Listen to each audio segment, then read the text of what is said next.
Josh Mojica may nilinaw, "I never claimed to be a billionaire." Itinanggi ng social media personality at negosyanteng na si Josh Mojica na isa siyang bilyonaryo. Sa kanyang official Facebook page ay nilinaw niya na walang katotohanan ang kumakalat na chikang sobrang yaman niya. Recently, may nag-viral na post from Josh Mojica fan page and not even my official account na nagsabing 21 years old, bilyonaryo na. Ikaw? And I shared it kasi natuwa ako sa mga comments. Kasi honestly, yun talaga ang pangarap ko, to become a billionaire one day, and I'm proud na marami ring kabataan ang na-inspire doon. Kaya hindi po yun pagyayabang, saad niya.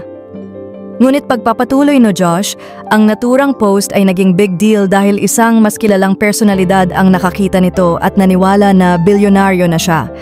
Agad nga raw kumalat ang mga fake news na isa na siyang bilyonaryo at dapat nang silipin ang kanyang buwis. Una sa lahat, let's be clear. I have never claimed to be a billionaire. Maliit pa po tayo masyado para doon.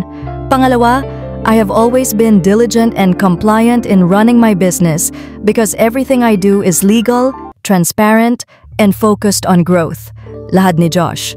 Nalungkot raw siya nang lumaki ang issue dahil tila ginawa siyang entertainment ng iba. Ako ay isang 20 anyos na negosyante lamang na pinipilit makaabante at gumawa ng makabuluhan sa negosyo, sabi pa ni Josh. Matatanda ang naisulat ng bandera ang pag-call out ni Dating COMELEC Commissioner Rowena Guanzon sa shared post ng binata tungkol sa umano'y pagiging bilyonaryo nito na hindi naman niya dinenay sa naturang shared post. Sinabi pa nitong dapat ay i-check kung tama ang pagbabayad ng buwis ni Josh dahil sa pagkakaalam niya ay ang youngest billionaire ay ang may-ari ng mang-inasal na si Edgar Injap Sia II.